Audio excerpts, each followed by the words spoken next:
I'm Dr. Jam Kothari. And I'm Dr. Sally Moore. And this is a Myeloma Minutes, a podcast for people affected by myeloma, patients, friends and family. Good morning. Nice to be with you. Another podcast recording this morning. Yeah, exactly. We're kicking off with some more good news, aren't we, this morning? So looking forward to this one. Hopefully it'll be nice and meaningful for our listeners and great to explore even more options for our patients. Since we started the pod 37 episodes ago, I'm going to be saying now, I didn't think that, in a relatively short time, I think we've had maybe 4 or 5 podcasts talking about new drug combinations that have become available for people. I mean, it's incredible. And again, we've got something new again to talk about, which is going to meaningfully impact our treatment landscape.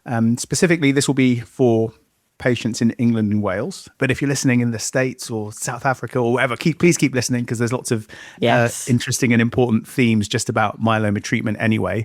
What's the news, Sally? What's the new combination we can use? And then we'll get into it.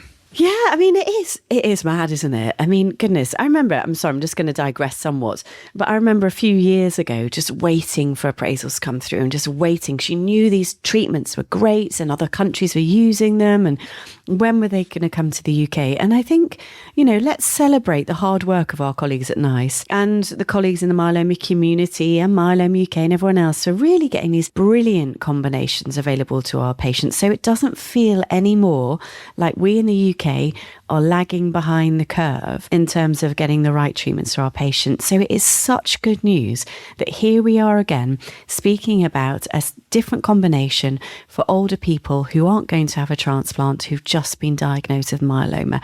Really fantastic news. I mean, we're going to be spoilt for choice, Jam, aren't we? And we're going to touch on that, I think, today in terms of, well, how do you decide which treatment is going to be, preferable or better, or however you want to look at it, preferred for that patient. But this treatment contains 4 drugs, and I'm going to talk you through the names of them one by one. Daratumumab, Velcade or bortezomib, lenalidomide or Revlimid, and steroids, dexamethasone. So we abbreviate this combination, those 4 drugs, daratumumab, Revlimid, Velcade and dexamethasone, to DVRD. But just be aware, our listeners, that some of those names are interchangeable. They've got different names. But so we're going to talk about DVRD at the beginning of treatment for older patients who can't have a transplant. So they could have gone with D squared VR, RVD squared, VRDD. So many options, but we've gone for DVRD. If I set the scene a little bit, Sally. So historically, and what I mean historically is in the last few years, we've been typically in most patients using a 3-drug combination in patients who are not eligible for stem cell transplant. So this combination is the DVRD without the V. So the 3 drugs, daratumumab, lenalidomide and dexamethasone, also abbreviated to DRD. And this has been a backbone and an extremely important and very good workhorse for really controlling disease in many, many patients who are older and not suitable for the intensive stem cell transplant pathway. Now, about a year ago, Sally, I'm going to say, or maybe 9 months ago, we talked about the first 4-drug combination in this same patient group that became available. So that is very similar to what we're talking about today, but the antibody drug. So today we're going to be talking about daratumumab. We were talking about isatuximab. So that was ISA-VRD. Now, if anyone isn't confused now with, me just literally doing some alphabet word salad, then I hope that makes sense. Okay, so we were in a 3-drug situation for most people. Our first 4-drug combination became available about 9 months ago. And now we have something similar, but it has daratumumab. Absolutely. I mean, another way of looking at this is that DRD, as you said, really great backbone. And this newer drug combination that we're talking about today has added in the V, the Velcade, for the first 8 cycles, which is roughly about 8 or 9 months. And then it's just the same as the DRD. And the difference between this regimen and the one you've spoken about is if it's a D or an I in terms of the antibody that you're using. So this is one extra drug with Velcade that's given for a finite period of time at the beginning of treatment, and then that stops. And then regardless of whether you have the ISA-VRD or the DRD, you carry on with the monoclonal antibody, that's the daratumumab in this case, and the lenalidomide, and you may or more increasingly not carry on the steroids. So things get easier with this regimen, things get lighter as they do with the DVRD, and it's really just that extra Velcade at the beginning, but it does make a difference. And our aim in this situation, where possible, of course, is you want to alleviate the symptoms from myeloma as quickly as you can, and then control it for as long as possible. And it has been consistently shown, as it is with this 4-drug combination, that if you add this 4th drug to the 3-drug backbone, your myeloma will stay under control for a significantly longer period of time. Yeah, definitely. And these gains, I mean, they're incremental. And by that, I mean, each drug adds a little bit more in terms of, how well the treatment works. And by that, I mean, in how many people the treatment works in. And we're seeing responses here, well over 9 out of 10 people this treatment will be enough. It will keep their myeloma under control.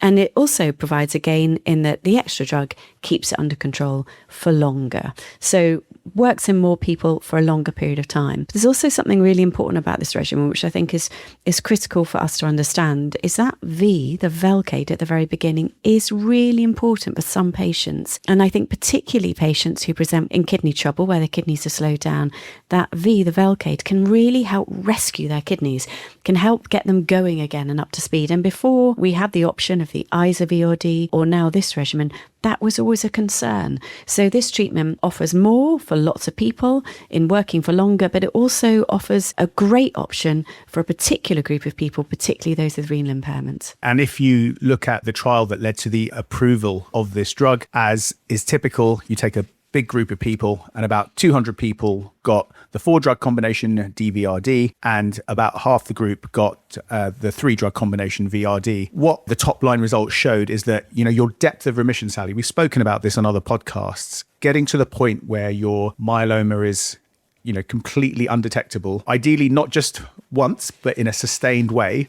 But if you look at what's so-called the MRD negativity rate, when you add the 4th drug in, you're looking at about 61% of people being MRD negative with 4 drugs and 40% with the 3-drug combination. So it's a very significant uplift. It just pushes the myeloma further away. It gets rid of more of it, to put it simply. And that we know when you get rid of more of the myeloma, it takes longer for it to come back. So really good news, those deep responses, the MRD negativity that you're speaking about, Jam, and that correlates with this number that we refer about in medical terms anyway, this progression-free survival, which is a medical way of saying how long the treatment works for, how long does it take for your myeloma to re-emerge, and you see an improvement in your progression-free survival as well. So it's really, really positive. So we're going to be starting to use this regimen imminently, Sally. When you are talking to people about it, how are you going to counsel them about, why they should have a 4-drug combination? Because they may come to you and say, well, actually, one of my friends had myeloma and he had this 3-drug combination and it worked really well for them. I mean, we've touched on, some of the themes. So what would you say to them in terms of, on average, how long their myeloma might be controlled for? And then maybe let's get into the side effects a little bit. So let me start with the easiest question to answer there, which is how long your myeloma might be under control for. So the data that's been published suggests, although I haven't seen the updated data, that approximately, this is approximate, 2/3 of people will still be in remissions. Their myeloma will still be under control around the 5-year mark. So that's great. More than half, and you only get about half with the 3-drug combination. So you get an uplift from a half to 2/3, which is a win. However, this is data based on a clinical trial, which selects quite carefully the patients that are treated in that trial and gives the treatments in a very considered and controlled way. You can't deviate from what's recommended. You can't do your own thing in terms of when you give the drugs. And we know in clinical practice that the way we give these treatments is very different to clinical studies. And so that may impact on how well the treatment works. We don't think it does, but it could do. So the reason I'm mentioning and labouring this point a little bit is to say that what happens in the clinical trial, it's not always what happens in the real world, but it's good as a rule of thumb. So I think that 2/3 in remission at 5 years is a good idea. And then in terms of why choose this, I think there are different schools of thought here. Some people will say you need to give your best treatment at the very beginning, because that's when people are most poorly, and that's when you're going to get your longest period of living free with myeloma, albeit on treatment. And so therefore, give as much as you can, and knowing that if there are problems, you can take things away, you can pull back, but at least you're giving the myeloma or the patient the best chance of having those deepest responses. However, there is another school of thought, which is you might be overdoing it. We're increasingly understanding that not every patient needs such intense regimens. Not every patient will need a 4-drug combination. So, for example,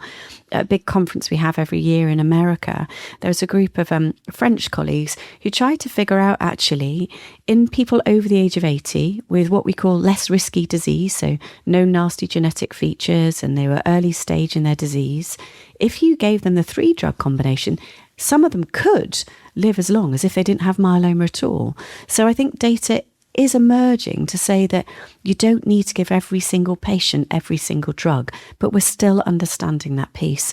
And so that's the conversation I have with the patients when I see them in clinic is, okay, what's your approach to this? What do I understand about your personal preferences? How do I understand your other health problems? What do you like in terms of your fitness? And what do I understand about how your disease might behave? So there's a lot to take into account there.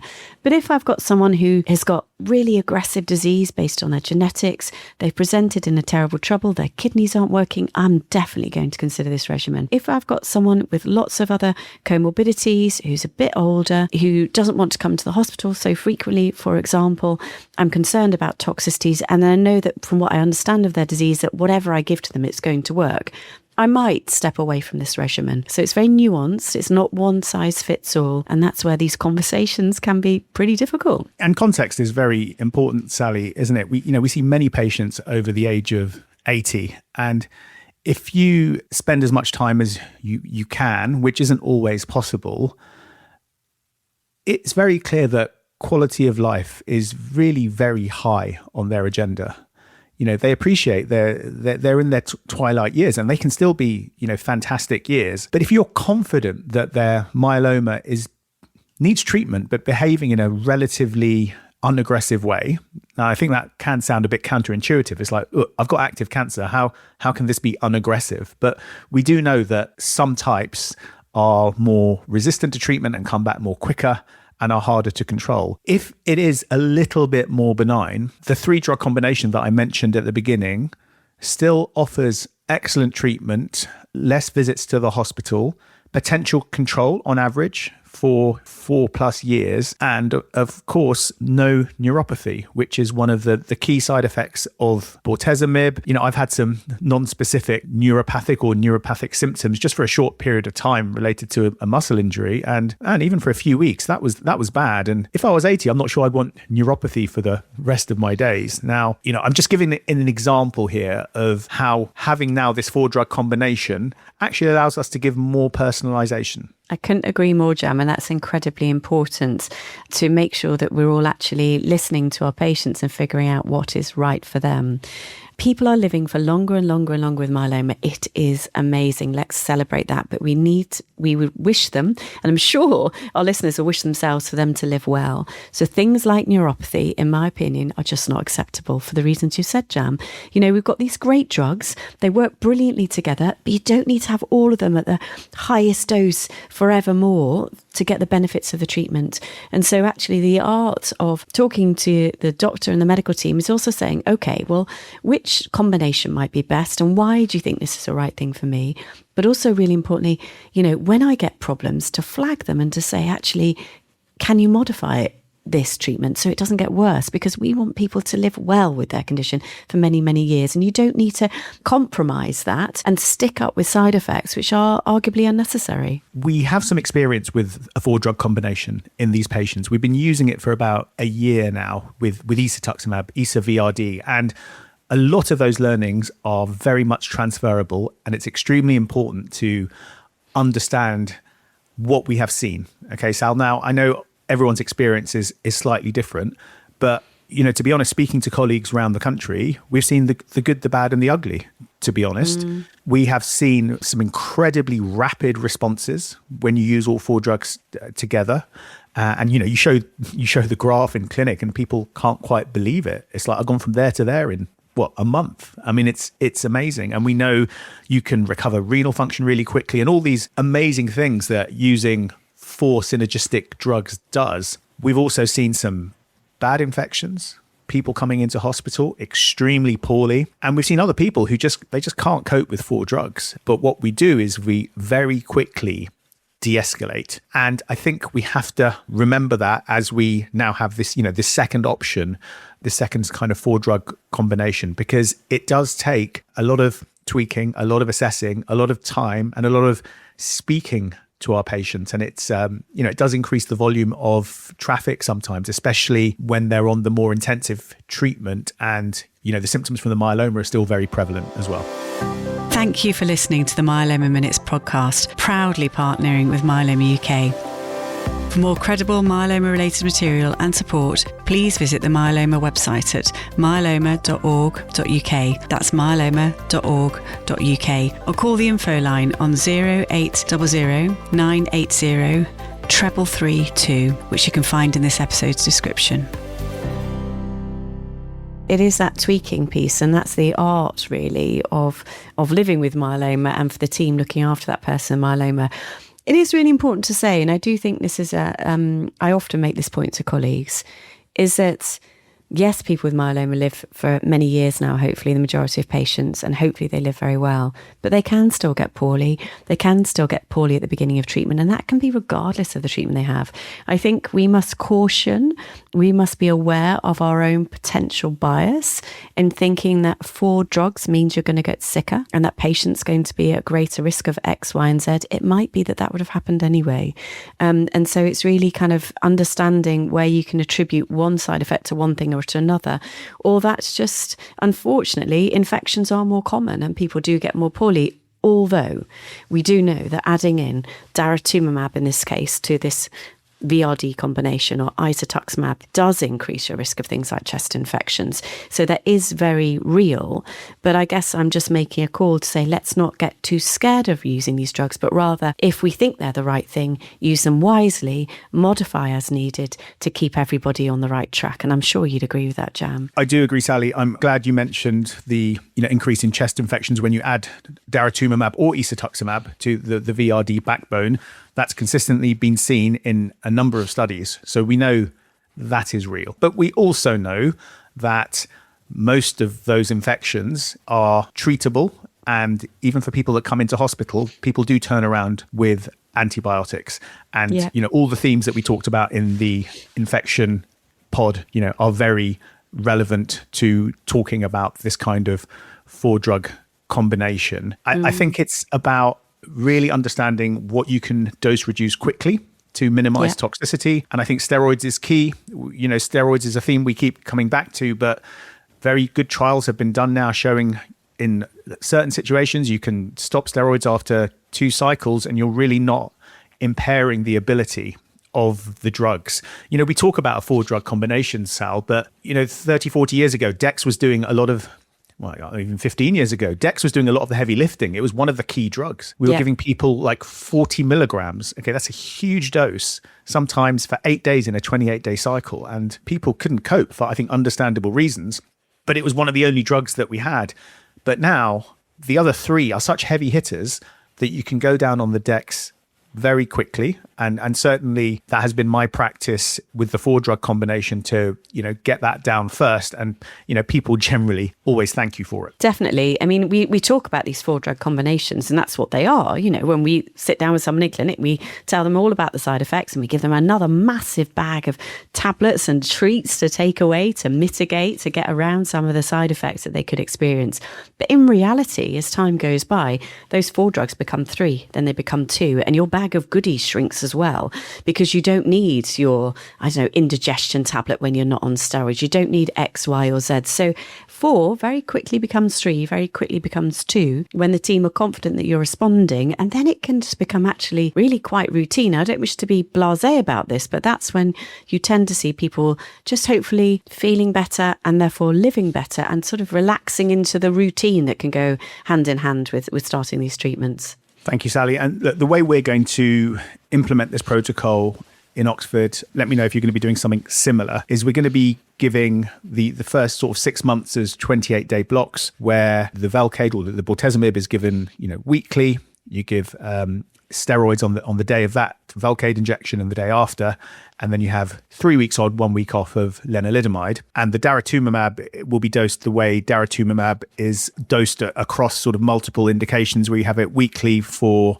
the first 8 weeks, and then every other week for the next 8 weeks, and then it goes to sort of once a month. After that first 6 months, then essentially people will be on lenalidomide for 3 weeks out of 4, and then daratumumab once every 28 days. Yeah, I agree. I think that's very similar to what we'll be doing. I need to go back over the protocol, actually, because this is obviously hot off the press. But yeah. I thought I read that the fortnightly is for 8 doses. But regardless, that's definitely the approach that we'll be adopting. Although actually, Jam, I must say, I'm even more inclined to just give steroids once a week with the Velcade, instead of the day after. I really can't bear them. I've got a problem with steroids. And do you know what? And I can say that, and I've never actually had any. One day I will try them and we'll see how chatty I become in clinic. And we'll do a podcast, perhaps, with me having had a few steroids and see what that ends up like. Probably record six in a row, to be honest. Yeah, yes. I think we're still, but again, that's one of those things that can be tweaked, and there will be sort of, local implementation of these as people see fit, and suits their department and also suits their local population, because everyone has slightly different populations of people who are not eligible for patients. But it's, again, dose reductions of all 4 of these drugs, which we have been using for a number of years, but just not in combination. So people do understand how to use the drugs and how to manage the side effects. Yeah, absolutely. And therefore, I really think, and I really hope, we're literally recording this when the news is hot off the press, but I really hope that the fact that we're so familiar with these drugs and this type of regimen means that actually people will be able to get going with it very quickly in the UK. And by that, I mean that the clinical teams are just saying, great, it's available. Let's have a chat about it. Let's get started with this treatment, because sometimes there can be a little bit of a lag, can't there, in terms of like pharmacy getting everything sorted and the doctors getting everything sorted and all the paperwork. The behind the scenes NHS stuff, I'm sure our listeners can imagine, is really quite something. So there can be delays, but I'm optimistic that we'll be able to get going quite quickly with this treatment for patients in the future.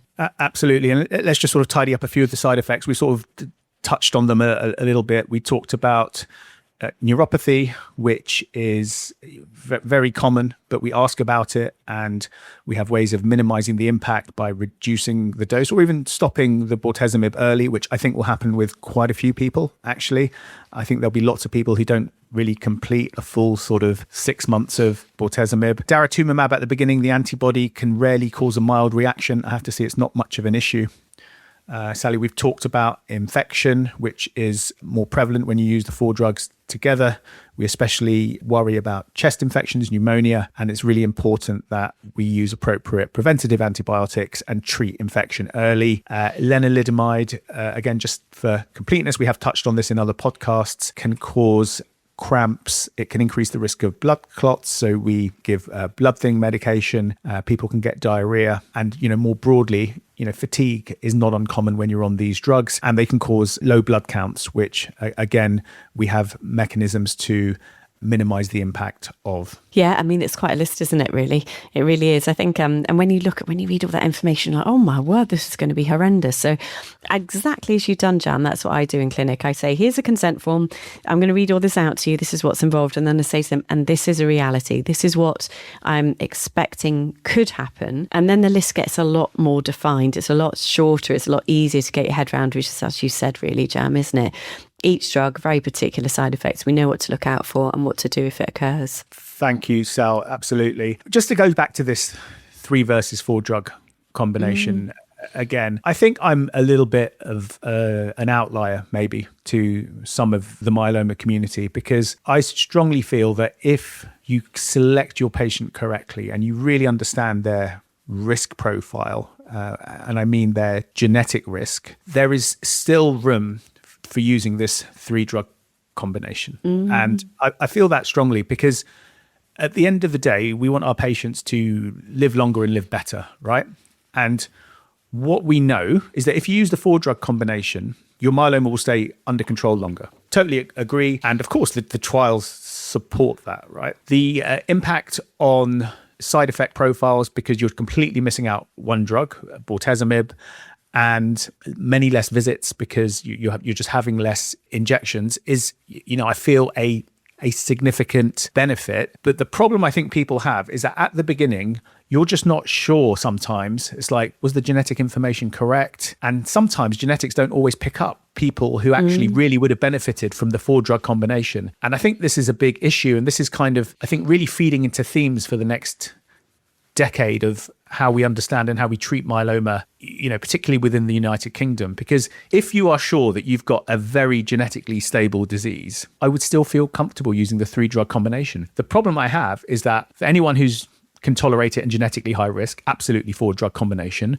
For anyone I'm not sure, 4-drug combination. For anyone with kidney impairment, Velcade is extremely important and useful, 4-drug combination. So I'm kind of talking myself out of it, aren't I, at the same time? So yeah, you're whittling it down. Do you see where I'm coming from? Because there is no overall survival benefit, right, in this trial that we've talked about. Okay, so when you compare DVRD versus VRD, how long people live, there was no difference. And I think I know that's an important point, because we know that at second line and beyond, we've got such good treatments, but some of these patients are elderly. And if you get the 4-drug combination right, actually, it might be the only time you need to treat the myeloma, right? You can wrap yourself up in knots with it, Jam. I mean, is that what I just did?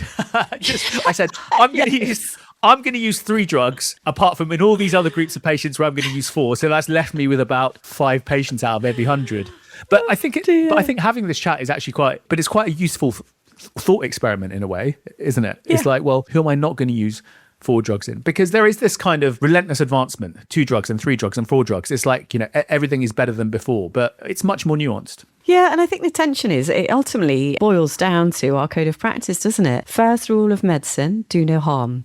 And so if you are going to pump someone full of 4 drugs, as suggested in the clinical study, at that clinical study dose, and you're just going to stick to that religiously, it's quite a high chance harm might be involved in terms of neuropathy or steroid side effects or some such. And I guess what we also don't want to happen is the harm to occur because of the myeloma. So it's finding the right path and that fine balance. And that fine balance is different in every single person. And that's where tying yourself up in knots, comes in, because it's really hard. And also, there are always surprises. As you said, sometimes you think someone's got standard risk disease and God, lo and behold, why have they relapsed early? What is going on? You didn't have foresight of that. And maybe we just need to accept that we don't have all the answers. And that's where listening to our patients and really hearing what they've got to say about it becomes paramount in that decision making. I totally agree. And, when I was there on my soapbox, I was thinking of those people actually on the 3-drug combination who 12 to 18 months later, the myelomas come back in an aggressive way. And you think, well, that I was not expecting. You look back, you look at the genetics, you look at other information that tells us about their risk. And it's like, well, that just didn't go well. And actually, unfortunately, they get so unwell that actually, sadly, the second drug combination, it was too late. You couldn't salvage the situation. In someone like that, if we'd used the 4 drugs up front, would they be in a very different situation? Maybe, we don't know, but they would have tolerated it. Now, this is slightly, academic, because we didn't have the 4-drug combination there, but we do know that the DRD combination, even in the trial, 20% of people would progress after 12 months. So there's clearly a gap there. For me, it's all about having the best information to really identify what your patient is at the beginning. And that's with more advanced genetic information. When Sarah Gooding, my colleague in Oxford, our colleague, came on and started talking about the myeloma gene panel and much more advanced analysis, that will give us more confidence to personalize. And until then, unfortunately, I think some people will be overtreated. That's a fact. And that is done with the best of intentions. Yeah, definitely. And I think it's on us really to accept that, yes, some people will be overtreated and some people will still be undertreated if you go with the 3 instead of the 4. But hopefully those pools of individuals are getting smaller as we understand more about the disease biology. Whereas actually this is a luxurious conversation. A decade ago, you wouldn't have been able to have this conversation. It's like, sorry, you're just getting X or you're just getting Y because that's all there is. So it's the luxury of these advancements and accepting that we still don't know everything. That's where it makes myeloma a great field to be in, and it's like just to re-emphasize this point, and where we must work as a team with our patients and their families to really get the right results for everybody. Yeah, I mean, did you agree with what I said, Sally, or do you think that I am maybe too conservative in how I put forward that information? It's all about risk, isn't it? And where you stand in terms of risk. And if you're the type of character that's going to lean into giving more and pulling back, or start gently, I don't know, Jam. I don't know. It's very difficult. What we do know, and we'll have a podcast about this later, is that older people can present with frailty because they've got lots of other things going on in their life, because they're just older and their bodies aren't quite so strong, but also because of the myeloma and perhaps bone problems or kidney problems or whatever. If you add extra treatment into that as well, they can get even more frail, and that might impact on their ability to stay on treatment. So that can be a challenge, and that's where going in more gently might be of benefit. But equally, if the myeloma is causing the problem, you want to get on top of it quick, and therefore they can get stronger with more treatment. And again, it's this dilemma, and it's a really interesting field that particularly myself and some colleagues are interested in exploring this dynamic situation. When do you basically make people better, and when do you make them worse? And we will have a podcast about frailty because it's incredibly interesting, and toxicities, which will kind of lean into this conversation, I think. But yeah, I do agree with you that on a different day, I might be coming up with a different argument. So might you, Jam, depending on your mood and what you've had for breakfast. Beans on toast, which is unusual actually for me, but that's what everyone had this morning. Anyway, I might just finish with an analogy in lymphoma, Sally. As a consultant, I've actually treated a lot of lymphoma. I still treat lymphoma. So I hope for our listeners, I hope you don't mind digressing, but I think it is interesting and it is relevant. So there's a type of fast-growing cancer called lymphoma, high-grade lymphoma, which for many, many years has been treated by this combination called R-CHOP. And they've got better acronyms, right? I mean, CHOP is a good name for chemotherapy. I'm going to chop that lymphoma out. So R-CHOP is this very, very important treatment, and we use variations of that at the moment. But in older patients, it's called R-mini-CHOP. And that is where basically the C, the H and the O are all dosed at 50%. And the R and the P are broadly the same as the R is the same and the P is broadly the same as what is given in people who get the full dose. They've done a lot of trials using R-mini-CHOP. And, what they found is that in people over 80, R-mini-CHOP can work extremely well. It can control the lymphoma in lots of people. The toxicity is much, much better. And you can give the treatment regularly every 3 weeks, which is important. Now, I think in our field now, when we're using 4-drug combinations, we are looking at studies of, de-escalation, stopping steroids, but almost if we could find a way to do R-mini-CHOP and see, what is the outcome of mini DVRD, where actually we're defining the doses. Actually, we're going to give you bortezomib twice a month. We're going to give you Len no higher than 10 milligrams. We're going to give you less daratumumab as well. No one knows if that's the right amount of daratumumab. That's just the way it's been developed. It's difficult to run studies like that, but I think we can try and learn from other parts of hematology, because it almost feels like an ideal situation would be to find the right lower dosing of 4 drugs combination for certain groups of patients. So what do you think about that? I think it's a great idea. I mean, yeah, go for it. I'll support you. I'll champion that study and recruit, and try and encourage people to go into it. What you're speaking to is the fact that we've come so far in such a quick, such a short period of time. Yeah, that's that true. Actually the pulling back piece is also now becoming much more important. Whereas once we've always been like win, win, win, we need to get more treatments which work in more people for longer because we're not doing well enough. And I was like, oh my God, actually, the progress has been incredible. So is there now wriggle room to do less? And we're at that new frontier, which is perhaps, a nice way to think about these treatments and how we'll be using them. I hope those themes have been interesting, and also an insight into how I think about people at the MDT as well. Because actually the decision, we've got our MDT in an hour and we're going to be talking about people in this situation. Should we use 3 or 4 drugs? Do we have the right genetic information? Do we know what the patient wants? What comorbidities do they have? Are they frail? And this is our live decision making. Sally, you're going to drop off now and do your MDT. You're going to be doing more of the same. So let's hope we get it right more than we don't. Exactly. And and I think we should have confidence, Jam. I think we will. I think we'll all learn together. Watch this space. Thank you, Sal. Enjoy the rest of your day, and thanks for listening, everyone. Yeah, take care. Feedback welcome, Bye. please. This is quite a contentious episode, so please let us know what you think. Tell Jam to stop talking. More Sally, please. Yes. could you find an alternative host for Jam? But thank you guys. Yeah, please keep the feedback coming. We really appreciate it. And we'll see you all at the next one. Cheers. Bye. Bye. This has been the Myeloma Minutes. We hope you found this week's pod engaging, interesting, and above all, understandable and genuinely useful. If you enjoyed today's episode, please follow the podcast and share it with anyone who might benefit, from your online support group, your medical team, to friends and family. And as always, if you have questions or topics you'd like us to cover in the future episodes, please do get in touch. You can find us at www.themyelomaminutes.com or email us at themyelomaminutes@gmail.com. And you can find us on social media by searching The Myeloma Minutes on Instagram and Facebook. Many thanks for listening, and we'll see you at the next one.